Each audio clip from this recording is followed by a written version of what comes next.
We're going to give everyone a few minutes to enter into the Zoom webinar, but welcome to the final day of virtual FDS. I'm Elise Everett. This is my last formal introduction as your co-chair for FDS, as I'll be stepping down from UMEC. So it's an exciting but also sad day for me today. So we'll just give everyone a few minutes to get nestled into their seats and prepare for liftoff for All Systems Go. I'm going to be, I'm accompanied here today with my co-pilots. I have Dr. Chris Moratsky from the University of Connecticut, and I have Dr. Laura Beecher-Lynn from Tufts University. Dr. Moratsky's been grounded. He's missing his space helmet. So if anyone sees that anywhere, please be sure to send it along. All right. So looks like we're getting a quorum. I'll give people a few more minutes.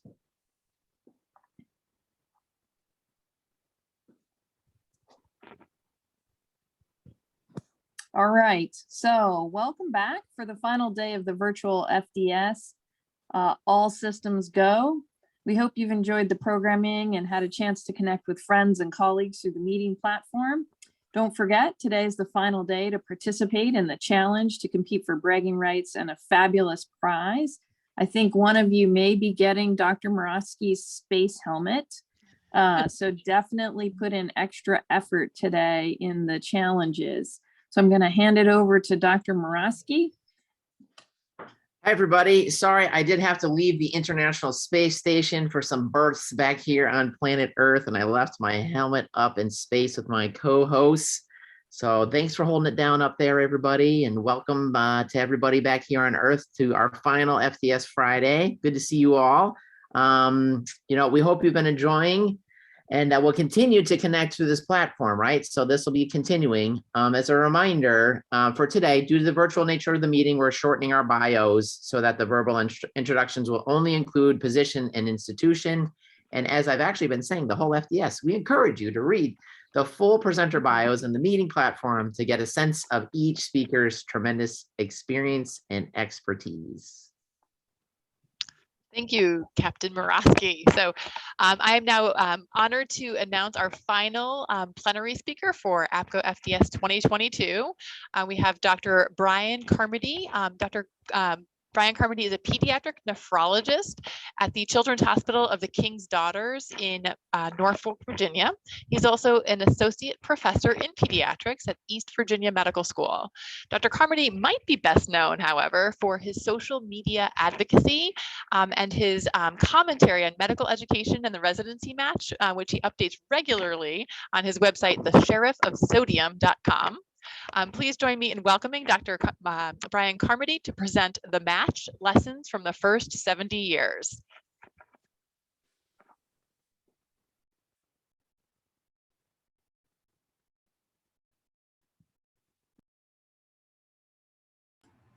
Thank you very much for having me today. Can everybody see my screen? Are we set? Yes, you're good.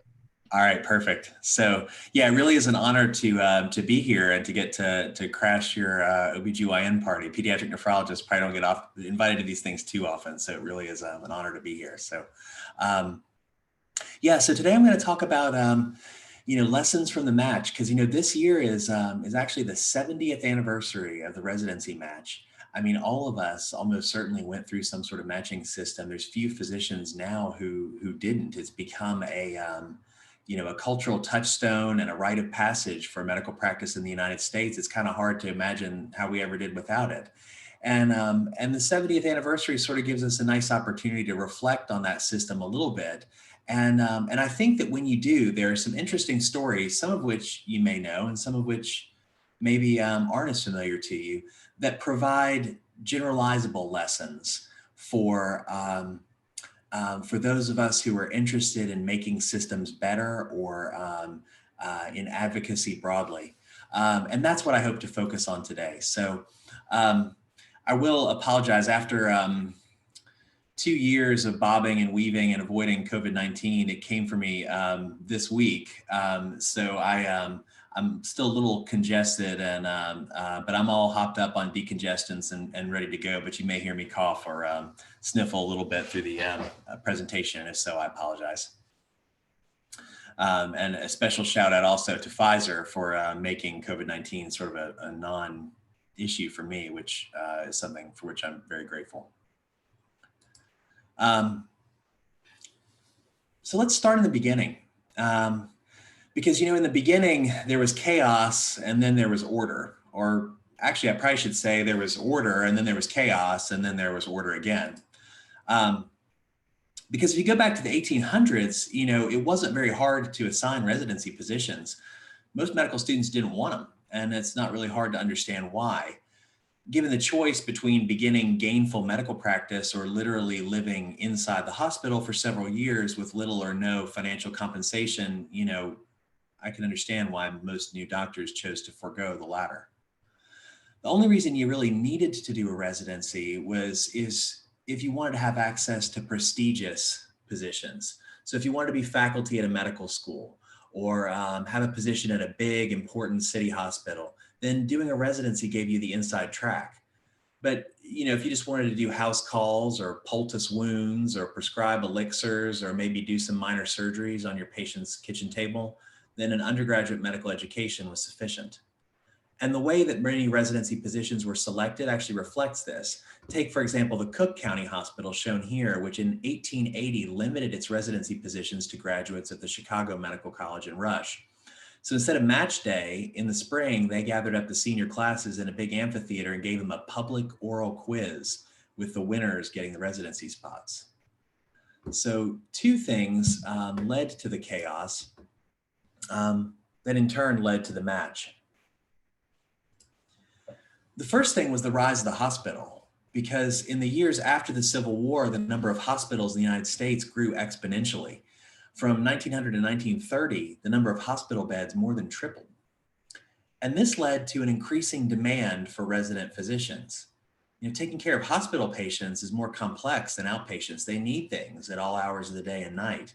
And in the telegraph era, you know, you just couldn't summon a doctor from the community every time that a patient needed their bandages changed or you needed a new order for tincture of opium.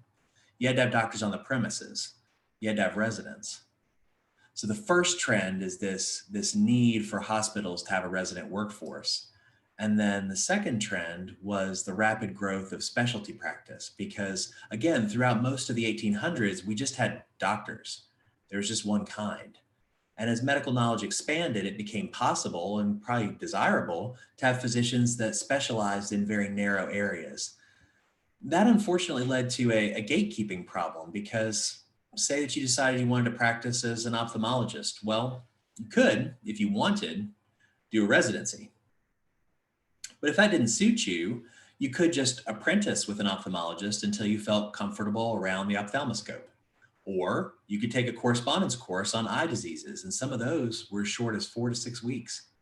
But if even that was too much commitment for you, in most states, there was nothing keeping any generalist physician from just hanging out a sign and calling themselves an ophthalmologist with a capital O. So the result, as described in this paper, was that ophthalmology found itself infested with charlatans. And as these authors describe, how to induce students to receive quality graduate training in ophthalmology had no easy answer. Licensing authorities didn't really want to get involved, because then the board would be in the position of having to adjudicate where exactly the practice of general medicine ended and the practice of ophthalmology began. But you know, when you're infested with charlatans, you got to do something. And so the solution that got devised was ingenious. It was the creation of the subspecialty board. So residency trained specialists would create and provide an exam, and you could receive a board diploma. But to even have the privilege of sitting for that exam, you had to complete a residency training. Ophthalmology was the first specialty board to form in 1917, and it was soon followed by otolaryngology in 1924. But the heyday of specialty board formation was the 1930s, which saw no fewer than 13 specialty boards from across all the major specialties, from dermatology to radiology and nearly everything in between. Even somewhat general specialties like internal medicine created specialty boards. So now the stage is set. We have a growing and increasingly technically sophisticated hospital system that's hungry for a resident workforce. And we have a group of graduating doctors who have now been properly incentivized to seek out residency training if they want to have access to essentially any area of specialty practice. Problem was, these groups were not equal in number. There were a lot more hospitals in search of residents than the other way around. And so when the hospitals would go headhunting for new residents, they tried to do it a little bit earlier than their competitor hospitals so that they had less risk of their positions going unfilled.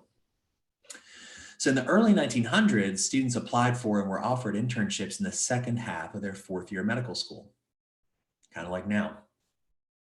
But gradually recruitment got pushed earlier and earlier, because if you waited too long, all the applicants had accepted positions elsewhere.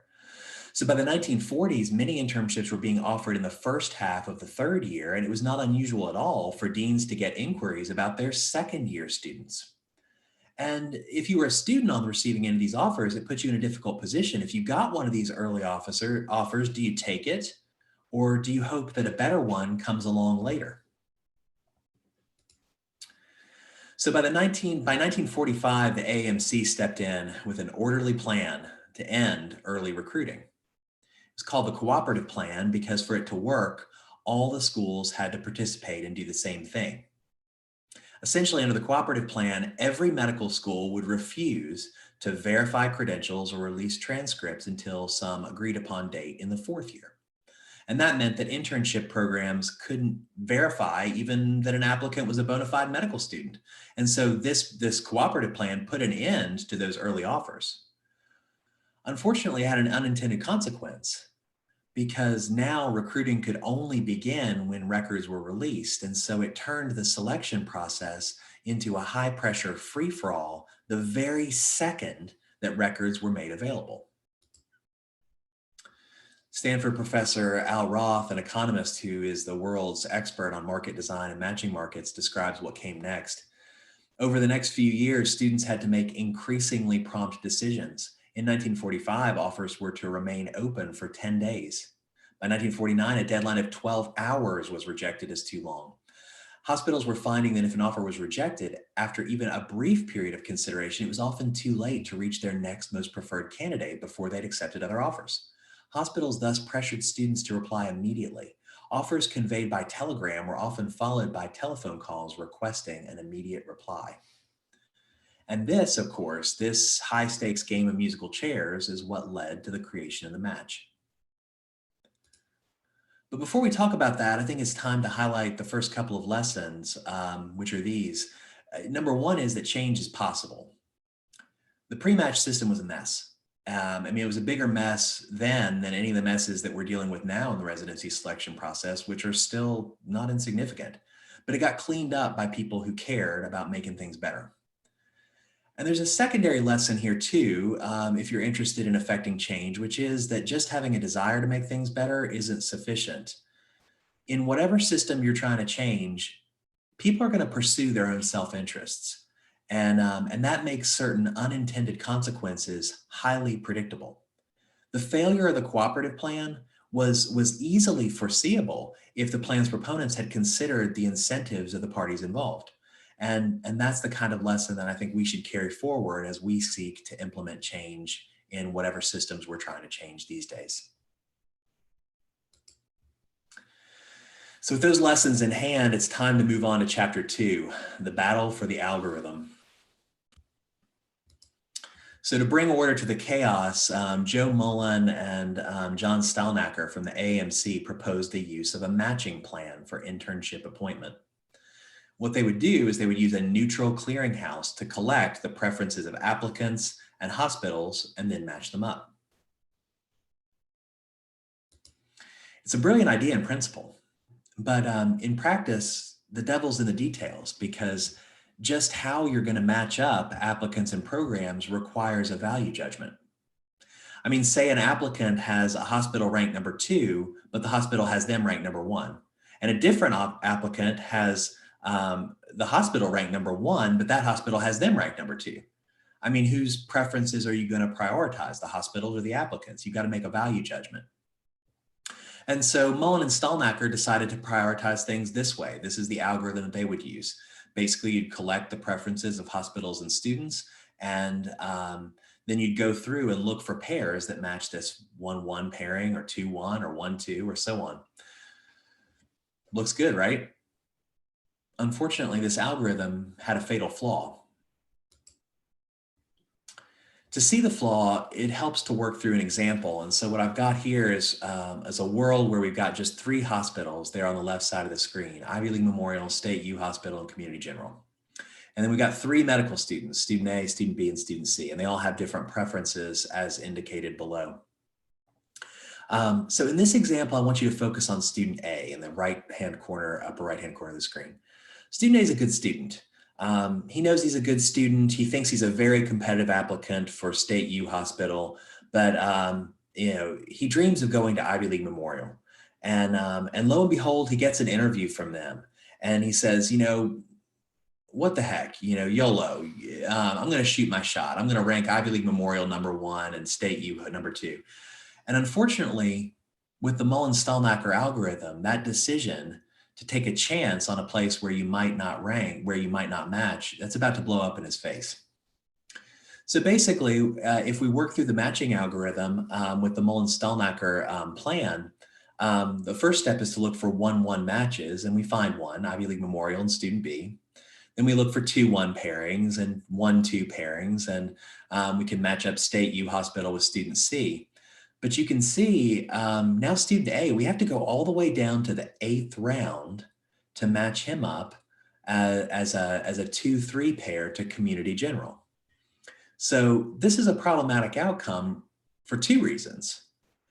In the first place, student A got penalized for ranking his true preferences.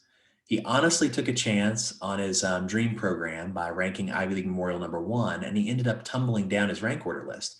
If instead he had strategically ranked State University Hospital #1, he would have matched there as a 1-1 pair. Instead, he ended up his last choice program, Community General. But there's a second problem here too, which is that actually State U Hospital got penalized also, because the applicant that they matched, student C, they actually had him ranked lower than student A. So in other words, both State U Hospital and student A would have preferred a different match to the one that the algorithm assigned. In technical terms, that means that the match that's assigned here is unstable. That's a point that I'm going to return to later in the talk. But this right here is where we get to meet an unsung hero of the match, Dr. William Hardy Hendren III. The photograph I'm showing you here is of Dr. Hendren by the time he was in his 60s. It's taken from a book that was published in 1993 called The Work of Human Hands, which is a 300-page profile of Dr. Hendren, who at that point was a world-renowned surgeon and the chief of pediatric surgery at Boston Children's Hospital. Dr. Hendren had about as illustrious of a career as you can have in medicine, but in the fall of 1951, he was just a 25-year-old fourth-year medical student at the Harvard Medical School. And on October 15th of that year, he attended an assembly where his dean, George Packer Berry, announced that medical schools had decided to use this matching plan for the year, and he told the students that they all needed to send a check for $2 to the new clearinghouse by November 1st. Berry was known as a stern and aloof man, and he neither solicited nor was particularly interested in receiving any feedback from the students at this assembly. But while he was listening to Berry's announcement about the matching plan, Hendren worked out a matching example similar to the one that we did in his head, and he realized the flaw. So here I need to give you a little bit more background about Dr. Hendren. He might have been just a fourth-year medical student, but he had served as a pilot in the U.S. Navy in World War II.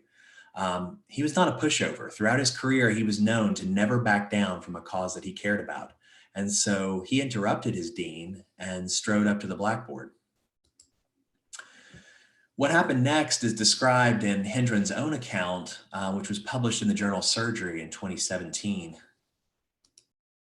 I got the citation there. Quote, "True to his reputation, Dean Packer denied that there was a problem. Hendren went to the blackboard and contradicted the dean. Still not understanding and growing more irritated, Barry repeatedly interrupted the student. "Dr. Barry, I don't mean to be rude, but you've had 45 minutes to talk," he said. "I need 10 minutes. I can't present this idea if you keep interrupting me." Alongside the dean was an associate dean who said, "You know, George, I think this young man may have something here." The students began to laugh loudly in response. Barry grew visibly angry. As president of the AMC for 1951-1952, the first year for the intern match, the dean was personally invested in its success. Flawed or not, the plan had been accepted by the medical schools and the hospital associations. It had taken hundreds of hours of committee work, countless long-distance telephone calls, and a budget of $100,000, almost $1 million in current value. It was simply too late to make changes in the plan for the upcoming year. Nevertheless, Hendren persisted. He asked for a show of hands. "Is there anyone in the room who does not agree with what I just said?" He asked. They all did. It was all too much for Barry. "I don't care if any of you get an internship," he hissed, and he stomped out, slamming the door behind him. Dumbfounded, the students slowly realized that the meeting had ended. End quote. Things moved quickly after that. A group of concerned students from Harvard met and rapidly contacted student leaders from all the other medical schools in the country, inviting them to attend an emergency meeting in New York in 1 week. 43 out of the existing 79 medical schools actually sent a representative to this meeting, which was covered in the New York Times, as you can see in the left-hand column of this screenshot here. So students were concerned about the flaw in the Mullen-Stallnacher algorithm, but they were undecided about what they should do about it. I mean, the cooperative plan was a disaster, and few students wanted to go back to the bad old days of early headhunting either. They needed an alternative.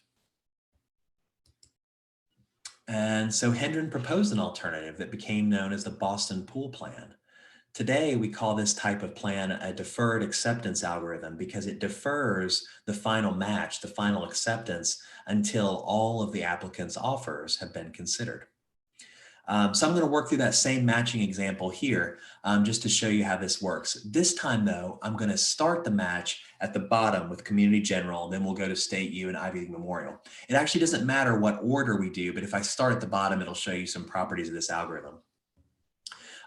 So we'll have Community General start the match by offering their most preferred student. They like student B. So student B has Community General on their rank order list. So now those two are provisionally matched.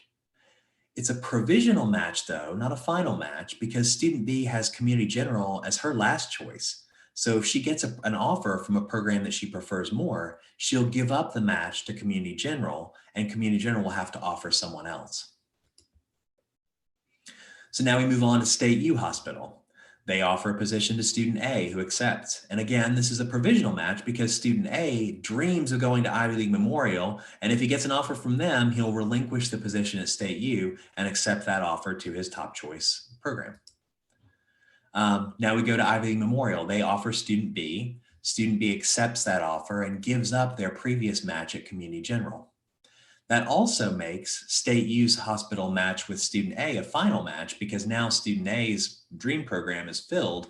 The best they could do is match at State U, and so that's now a final match. So that sends us back down the list to Community General. They offer student A, who's already accepted a better program, and they offer student C, and then that's a final match. And so the final results of the match end up as these shown here. There are two important differences to note between the Boston Pool Plan and the Mullen-Stallnacher algorithm. One is that students are now no longer penalized for taking a chance and ranking a program #1, even though they may not match there. But the other is that the end result is stable. That is, there's not a pairing of hospital and applicant where both members prefer a different match to the one that was assigned. It doesn't mean that everybody gets their top choice, but it means that if you didn't get your top choice, it's because they preferred someone else to you. So the students voted in favor of using the Boston Pool Plan. And at this point, I'm again going to let Dr. Hendren tell you what happened next in his own words. This is taken from an oral history interview that he did at his home in 2006 for the American Academy of Pediatrics oral history project. On November 9th, a meeting was scheduled at the Palmer House in Chicago. The meeting started with a lot of foolish talk. The gist of it was that it was too late to change the plan. After all, this is October and there's now no way we can suddenly switch gears and change all the mechanics of the plan. We would consider it for the following year, but we'll have to proceed the way it is. It's very easy to imagine hearing something like that today. So Hendren said, I quietly said to them, if you don't change the plan, it'll be the end of the plan. I have votes from 95% of the students in the country. The vast majority will go along with the plan only if the obvious mechanical changes that we have proposed are made. These same students have said they're going to bolt if you don't change the plan. We're not going to sacrifice our futures because of the errors you've made in setting up this plan the way that you have. Things were quiet until March 14th. It's the day before the match. I was on medicine at the Brigham when I was summoned to go to the dean's office. There was George P. Berry sitting in his chair, looking very important and philosophical and very angry. He said that he had reason to believe that the plan was going to blow up tomorrow. He added that if that prediction became true, he would hold me personally responsible for having created the opposition to the plan that they had put together, and that I would not graduate from the Harvard Medical School. The next morning, the plan worked beautifully. Dean Berry began to get congratulatory telephone calls and telegrams from all over the country from other deans extolling how well the plan had worked and how their classes were all matched within 3 or 4 runs of the machine, and everybody was amazed at how well it had run. He never apologized to me. It's true, the first match was a huge success. Almost 98% of students matched, and of those, 84% got their top choice and 97% got one of their top 3 choices.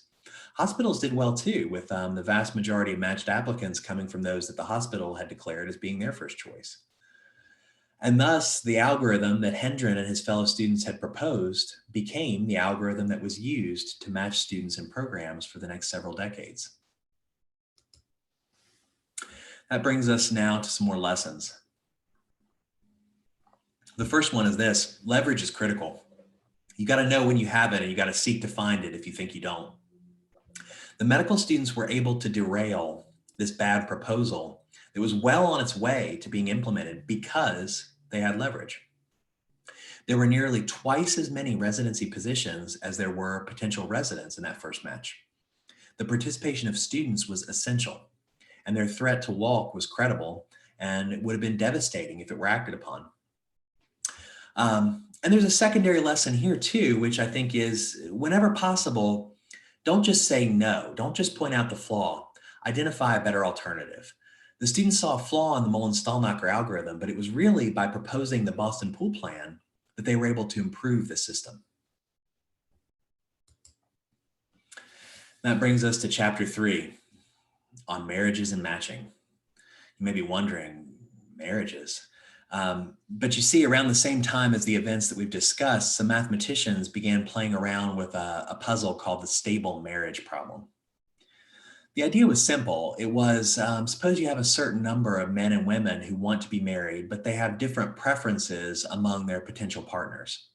Is there a way to pair them all up so that you end up with stable marriages, meaning that there's not a pair of men and women that would prefer something different to the pairing that's assigned? Because if you have those unstable pairs, well, they have an incentive to go outside their marriage and circumvent the system that you've created. So in 1962, mathematicians David Gale and Lloyd Shapley solved the stable marriage problem. This is the beginning of their seminal paper, which was published in the American Mathematics Monthly, and it's since been cited over 7,000 times. In fact, later Lloyd Shapley shared the Nobel Prize for economics for this work, along with Alvin Roth, who I mentioned earlier. Gale would have shared the prize if he had not passed away before it was awarded in 2012. It's important to note here, though, that although the match had been going on for a decade, Gale and Shapley were entirely unaware of it. They solved this problem out of pure academic interest, calling their work mathematical make-believe, and suggesting, as you can see from the title of their paper, that it could potentially be used in college admissions. But to solve the stable marriage problem, Gale and Shapley used a deferred acceptance algorithm, an algorithm that was actually identical to the one used by the residency match that had been devised by the medical students a decade before. I'll quickly work through an example here. So we have a group of men shown on the left, a group of women shown on the right, and they each have certain preferences among potential marriage partners. We can run the match by letting the men propose to the women. And if we do, we end up with the pairings that are highlighted in red. Notice that not everyone gets their top choice. I mean, or at least not all the women get their top choice. If we allow the men to propose to the women, all the men actually in this example do get their top choice. But notice that all the pairings are stable. I mean, some of the women might have preferred a different outcome, but there's no alternative pairing in which both partners would be happier with the alternative than the one they were assigned. But interestingly, what Gale and Shapley showed is that this isn't the only stable solution to the stable marriage problem. There's actually two. They're mirror images of each other, and it depends on who proposes to whom. So if you let the women propose to the men, you can see the outcome ends up slightly different. Notice again, not everybody gets their top choice. Or more specifically, not all the men get their top choice. All the women happen to get their top choice now if we let them propose the match to the men. But again, all these pairings are stable. There's no pair where a different outcome would be preferred. There might be an individual partner who wants something else, but the thing that they want, that person wants something different. So you may be wondering now, the match algorithm, who was proposing to whom? Was it giving the applicant optimal stable match, or was it giving the program optimal stable match? And right here is where we get to meet our second unsung hero of the match, Dr. Kevin John Williams. These days, Dr. Williams is a full professor of medicine and a well-known atherosclerosis researcher. In the 1970s, he was just a medical student at Johns Hopkins who was trying to couples match with his wife.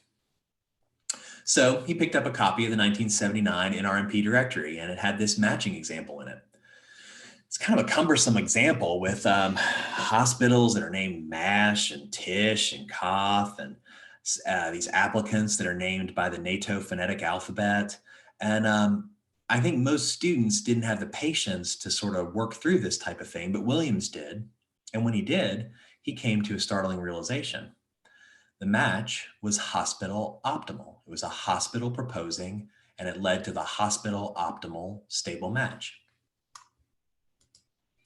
So here are the differences. If you work out the NRMP's example using a hospital proposing algorithm, you can see, look at all that blue on top. If you use an applicant proposing algorithm, look how much more red. The applicants do much better. In fact, no applicant drops lower than their second choice, whereas if you use that hospital proposing algorithm, 2 applicants actually end up with their last choice, their 4th choice. And of course, things are flipped if you look at the hospital side of it. If you use the hospital proposing algorithm, many of the hospitals are only going to their second choice. Conversely, if the hospitals use an applicant proposing algorithm, they're ending up with applicants that are farther down their list. These are pretty disparate outcomes, and they did not match the NRMP's messaging to students, which was that the algorithm favored them. And, again, let me emphasize that this matching example isn't something that Williams made up. I mean, this was the NRMP's own example from the program materials that they were providing to students. So Williams and his wife, along with one of their classmates, wrote up a piece that got published in the New England Journal of Medicine entitled An Analysis of the Resident Match. The article included this table, which shows the simplest possible case in which the choice of an applicant or a hospital proposing algorithm would change the matching results. I worked out that example here below. When the programs propose, they get their optimal stable outcome. When the applicants propose, they get their optimal stable outcome. But that's not all. Because when you use a program optimal algorithm, there's actually still a way that the students could get their top choice if they truncate their rank order list. So that's what I've done here. I took off the second ranked program for both student 1 and student 2. So now when program A proposes a match to student 2, they don't have program A on their rank order list. There's no match to make. And so in this example, both student A, student 1 and student 2 end up with their top program by only ranking that program. That's obviously a very high risk, high reward strategy. And if students did it, I mean, it was flying in the face of the advice that the NRMP was giving them, which said that they should rank programs honestly and they should rank every program they would consider attending. And if they did, they'd get the best possible outcome for doing so. So Williams' article concluded by saying that, quote, the choice of these algorithms should be decided publicly between students and programs, and that all parties were entitled to be informed of the bias of the present algorithm toward programs and of the availability of workable, although differently biased, alternatives. So this paper came out in 1981. And by that time, the authors were all graduated and matched and off doing their residencies. And it wasn't until a few years later that Williams got around to looking to see if the NRMP had changed anything in response to that New England Journal article. But remarkably, the NRMP had done almost nothing. I say almost because they did do one thing. Because see, when Dr. Williams was a senior resident, there happened to be a fourth-year student on the service who was carrying a copy of the NRMP directory. And Williams said, hey man, let me take a look at that. And when he did, he discovered that the NRMP had removed the old matching example, as well as any technical description of how their algorithm functioned. So I want you to put yourselves in the shoes of our protagonist at this point. At the time that Williams made this discovery, he was still a trainee. Soon thereafter, he was a junior faculty member trying to make a way for himself as a physician scientist. He really had nothing to gain by taking on an entrenched bureaucracy. I mean, Dr. Hendren put his medical career on the line, but at least he had something to gain from it. Williams had already matched.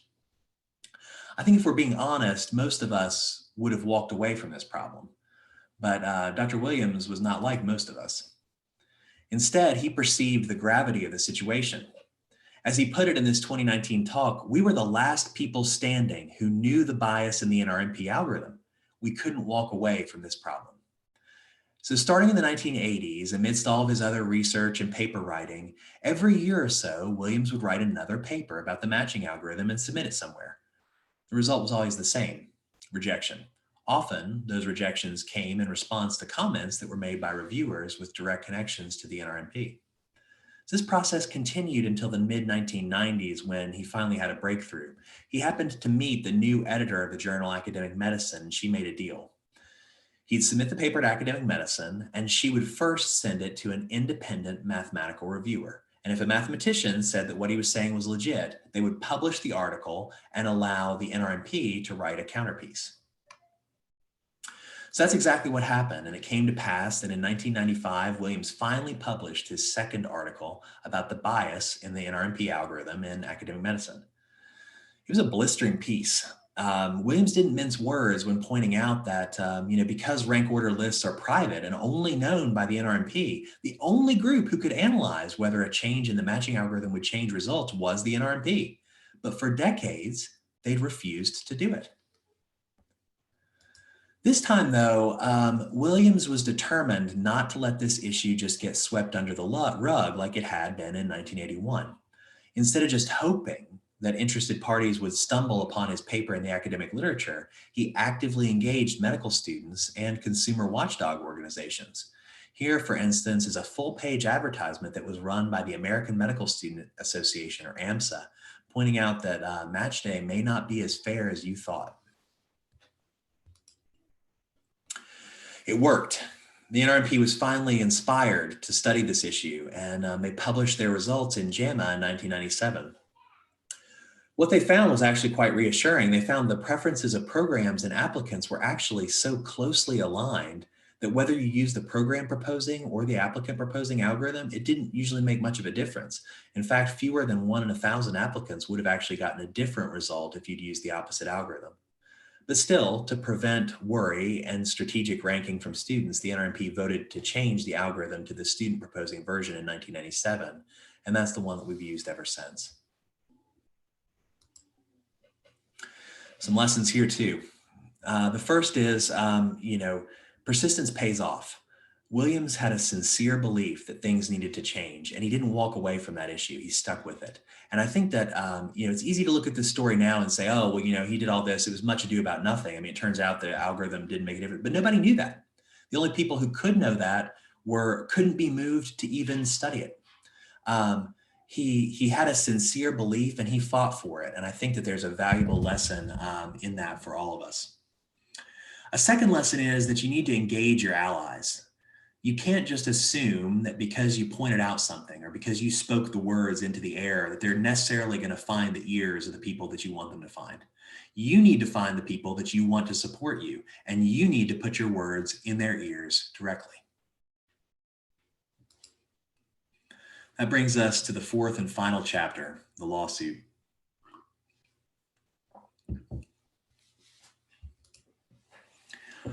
So in 1998, a small family medicine residency program at the Rocky Mountain Osteopathic Hospital lost its accreditation.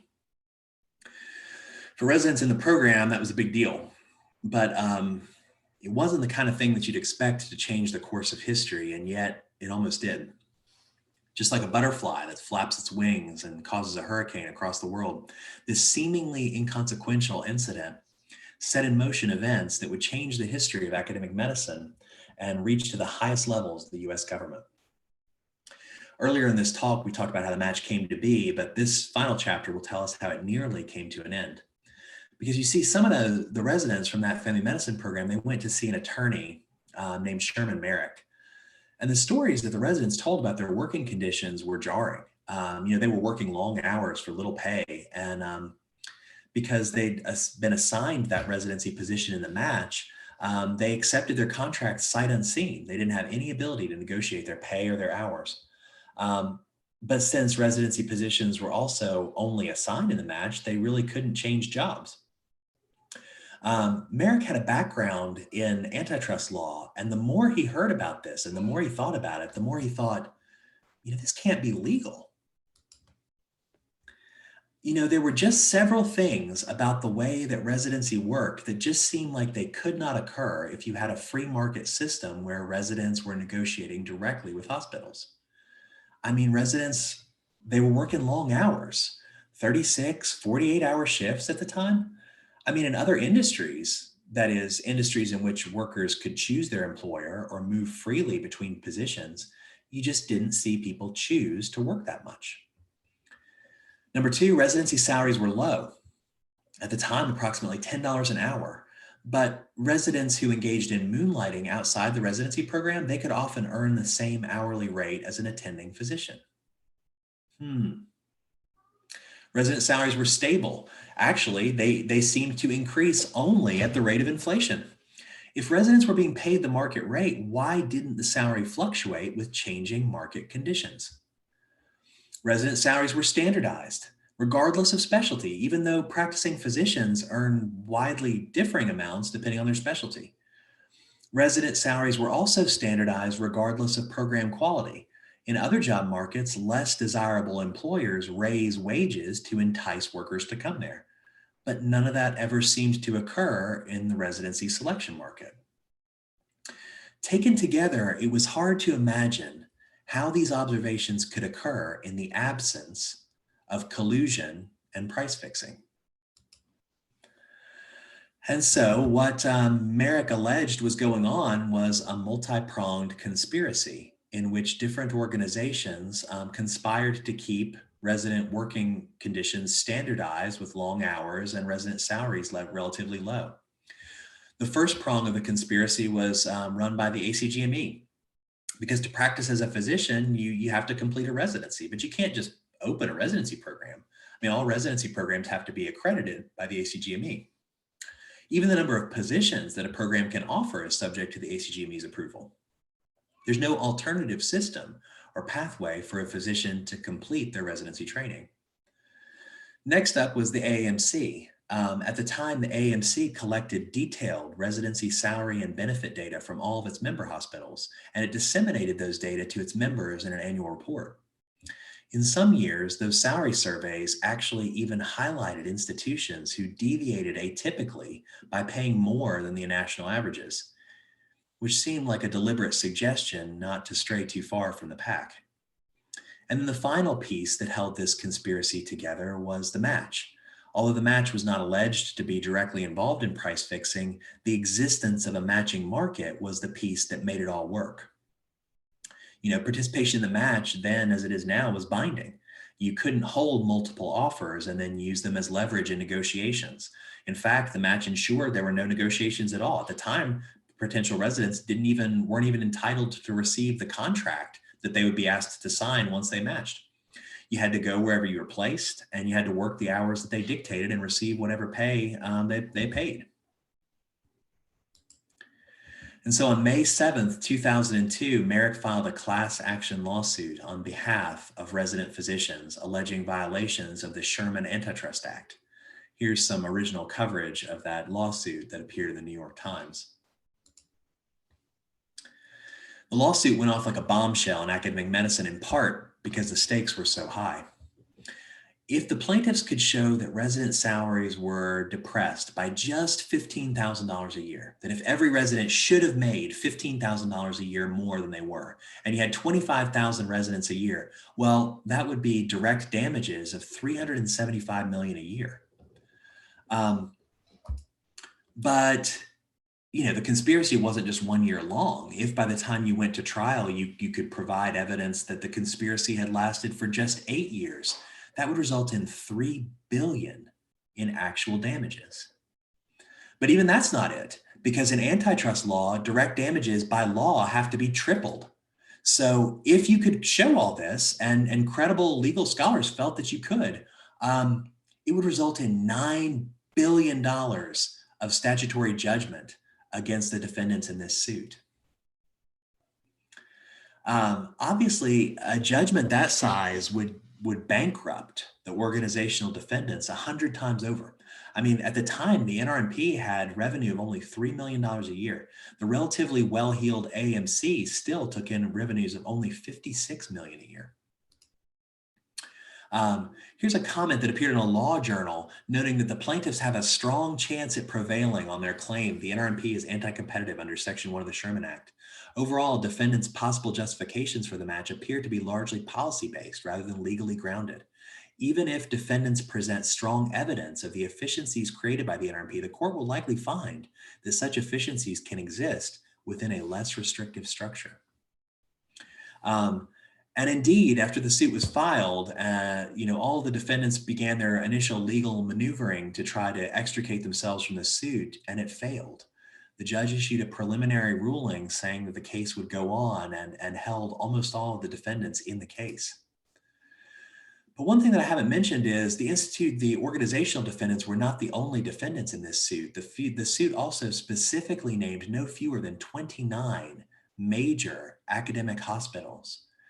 And there's two possible reasons why you could justify including these hospitals in the suit. Number one was that, in a way, although the actions of the ACGME and NRMP and AMC may have sort of facilitated the conspiracy, the beneficiaries of it were really the hospitals that benefited from a steady stream of cheap resident labor.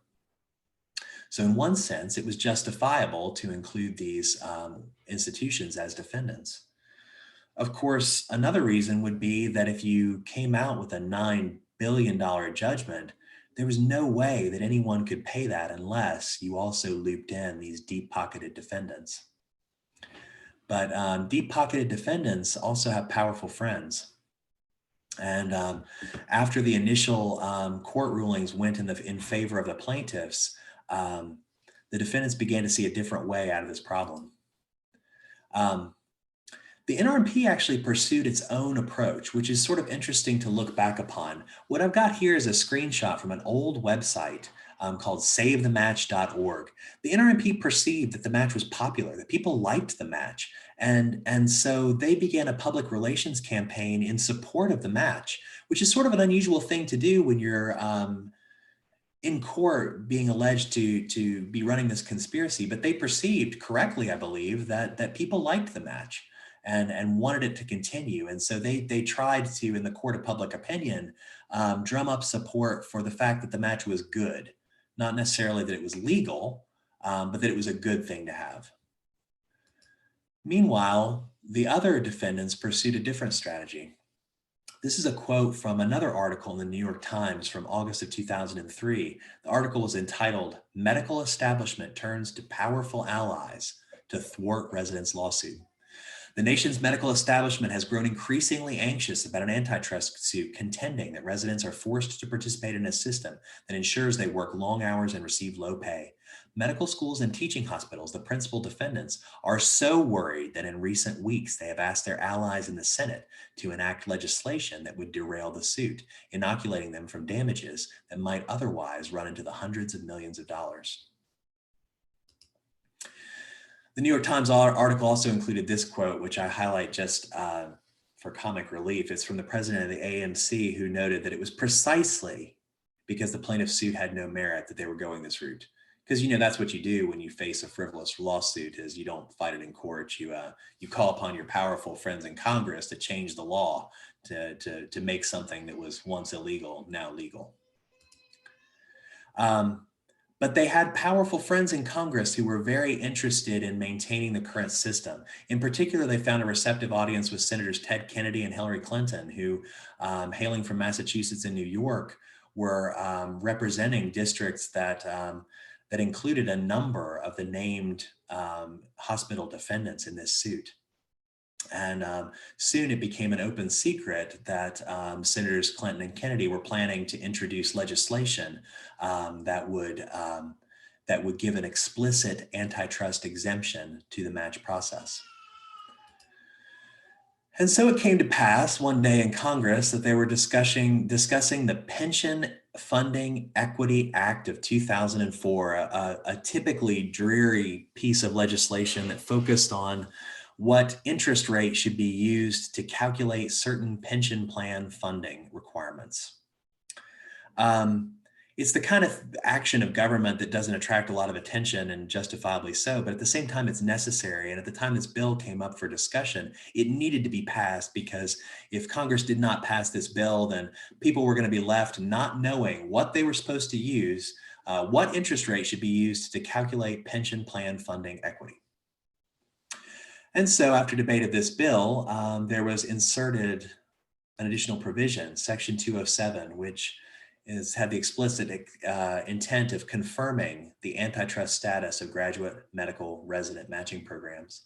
And it noted explicitly that the purpose of this section was to confirm that antitrust laws do not prohibit sponsoring, conducting, or participating in a graduate medical education residency matching program or agreeing to do so, and ensuring that those who sponsor, conduct, or participate in such matching programs are not subjected to the burden and expense of defending against litigation that challenges such matching programs under the antitrust laws. The last minute addition of this did attract some attention from some other senators, and Russ Feingold and Herb Kohl and Jeff Bingaman all spoke eloquently against the addition of this, and saying this is not the way that we should legislate. But it didn't matter. It was the bill passed, and so soon thereafter, the judge in the antitrust suit dismissed the suit. He noted in his opinion, plaintiffs understandably are frustrated. They won a significant victory in court. Congress now has snatched it away. But absent a valid constitutional challenge to a law passed by Congress and signed by the president, the responsibility of the courts is to interpret and apply the statute, not to second guess. Congress had spoken and the suit was dismissed. And ever since, we've had explicit antitrust protection for the NRMP and the matching system. That brings us to the last system, the last lesson, which is systems work for those who work them.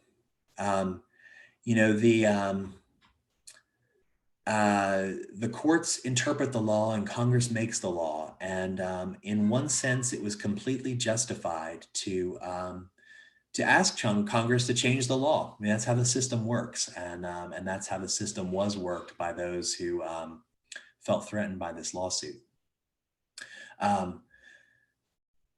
It understandably left a bitter taste in the plaintiff's mouth. But I think the lesson there is that you should work within the system that you have, in whatever form that may be and with whatever resources you have. So in closing, I'm just going to highlight those lessons again. Change is possible. Unintended consequences are anticipatable. Leverage is critical. Don't just say no, propose an improvement. Persistence pays off. Actively engage your allies, and systems work for those who work them. I think those are some of the lessons that we could take from the first 70 years of the match that are probably applicable to other things that, that some of you may want to change in the systems that you deal with. And so with that, I know I moved quickly. I wanted to try to finish ahead of time so that we had time for questions if need be, but I'll quit talking now and see if there's other things that you'd like me to talk about from any of these stories or anything else.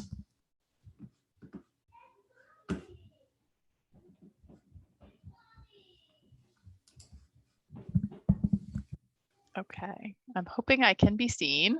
I'm just seeing a black screen, but this is Laura Baterlin back to moderate the Q&A. And first, I'd like to thank Dr. Carmody. That was a really fascinating talk. I really loved hearing about the history. There were lots of comments that I was getting through text and also in the chat about how wonderful your presentation was, and to get this well-rounded history and really presented in such a wonderful manner. So thank you so much. We do have a few questions that are popping up, Dr. Carmody, in the chat. And I will start with a question from Elise, one of the co-pilots. Elise asks that many schools are considering a pass-fail grading system as opposed in the clinical years. But those who are opposed say that we need a more nuanced grading system, such as a honors pass, high pass, fail, one of those kinds of systems, in order to have students remain competitive in the match. And so Dr. Everett's asking, does clinical performance in the clerkship predict resident performance? And should the residency match system be the primary driver for medical school grades? Yeah, that touches on a lot of issues that I think are important, and I could talk about sort of at some length. But I think what I'll say is this: I think that schools have an obligation to seriously evaluate their students. Now, whether you grade something pass-fail or honors pass-fail, in a way, either of those sort of it's hard to know what that means. It's hard to know what, when you're on the receiving end of that. I mean, what competencies does that reflect? What talents does that acknowledge? What behaviors among your learners does that stimulate to get the honors or the pass? And I think that there's a bigger thing here, which is that we should be more explicit about what we're evaluating. And we should give students many ways to establish their excellence. Earlier this week, I gave a different talk, and one of the things, it was actually for a group of medical students, and one of the things that I was trying to express to them is that you want your school to evaluate you. It's easy for schools to outsource that responsibility to, say, the USMLE. It's easy for students to feel that they don't want to be penalized by whatever system the school chooses. But if you think about it, the way that we extract the greatest good from the system is by allowing every student to sort of maximize their potential, to do the thing that they're best at, to pursue it as far and as fast as they can, and to be recognized for having done it. Instead of having a limited number of sort of crude metrics, I think we would be better off with a diverse, large number of different ways that a student can show excellence. In a way, we have that system as pre-meds. Before you come into medical school, there's many paths that lead to medical school. There's certain commonalities. You got to take the MCAT most of the time. You've got to take certain science courses. That's true. But, if you're good at music, you can major in music. If you are good at some career before medicine, you can establish excellence in that. Once you get into medical school, suddenly things narrow and it becomes like a tube of toothpaste where we apply pressure and everybody has to come out the same way. And if you do that, you're inherently going to leave a lot of talent on the table, and you're going to commit yourself to sort of cumbersome evaluations that lead to a lot of unintended behaviors among the people that you're evaluating. Thank you so much. And seeing in the comment section of Zoom right now that Dr. Everett is saying thank you for that answer. It's the best question, best answer to that question that she's ever heard, and she's asked that question a lot. So thank you. Thank you. And here comes another one. Let's see if you can outdo yourself with the question Okay. answering. This one is from the other co-host, Dr. Morosky. So he's also commenting fascinating history of the residency match system, and asks, is history repeating itself? And how can we use these important lessons to advocate for a fair and equitable residency match process in 2022 and going forward? Yeah. Yeah, I think that there's several, I think there's several issues that we could improve in the current residency selection process. You know, if you followed me before this talk, I mean, none of those things are a secret to you, but I think we've got a real problem with, you know, what I call application fever. You know, students these days apply to 2-3 times as many programs as students did, you know, even just a few years ago. It's not necessary. I mean, match rates are the same. I mean, if you took a time machine back 10, 15 years, the match rates are the same, even though people were applying to a fraction of the program. So there's no benefit reaped by that. In fact, all it does is it imposes on programs an enormous evaluative burden that then naturally forces people to look at convenience metrics when they evaluate applicants, and it forces applicants to gravitate toward excellence in these convenience metrics so that they can, you know, succeed in residency selection, and it leads to harm in the system altogether. And I personally don't think that that the residency selection process or medical education is going to get any better until we have the stomach to deal with application inflation and application fever. And there's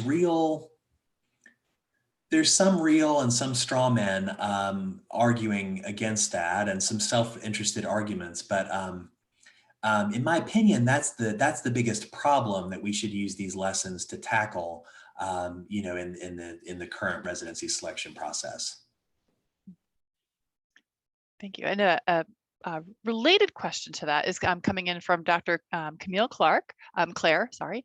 And Dr. Claire is asking, how do we reflect the talents of those who have been marginalized in medicine or subjected to bias or microaggressions in the evaluation process through the match? Yeah, right. Yeah, that's a big concern, because I mean, especially if you're using things like, you know, like an honors system, or like many people have written about for, you know, for AOA. I mean, it's hard to say what goes into a student getting honors or getting AOA, but it certainly is likely that it's not all equitable evaluation. You know, that's certainly likely. I think what would be better, and sometimes I use this example. My son, my oldest son, who's now in 7th grade, a few years ago he changed schools. I like his school a lot. When he was in 1st through 3rd grade, he got a report card. It looked like a regular report card. When he went to 4th grade, all of a sudden I got the report card back, and it looked very different than anything I'd ever seen. It was, first of all, it was extensive. I mean, instead of getting a grade for math, you know, where it said A or pass or something like that, it gave a whole list of specific discrete math skills. And then it gave a description of where he was at with those skills. You know, was he comfortable adding 3-digit numbers? Was he struggling with that a bit? Did he need more improvement? And so if my goal is to, you know, if my goal is simply to decide if he's better at math than some other kid, then the easiest way to do that is just tell me A and give some other parent B, and then I say, you know, he's better. But if my goal is to help him get better at math, which is really more what my goal is as a parent, then something like what I just got is much more useful. Because it tells me where he's good and where he needs help. And if I'm helping to, you know, bring him along, then that's the information I need.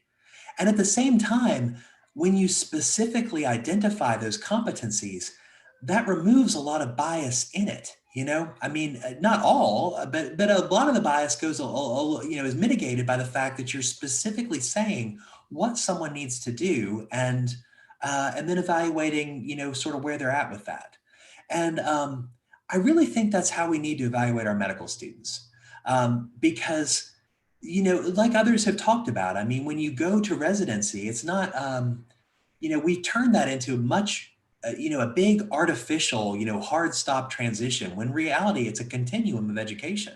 And what we should be doing is handing off learners to a residency program to then take over where the medical school left, you know, left off. And, and I think that most program directors, um, you know, many good residents are not, you know, they're not fully formed when they come to your program. They have some real strengths, and they have maybe some rough areas that you help move them along in, and they become excellent, you know, because of that. And I think when you see that directly, I think it would help to mitigate some bias. You know, beyond all the other, you know, I didn't answer that question by saying sort of the obvious thing, which is to attack some of the structural problems that we have. I mean, I think that needs to be done too. But I think that if you had a competency-based system like that, I think that it would be much better. And I think that it would help with some of these things.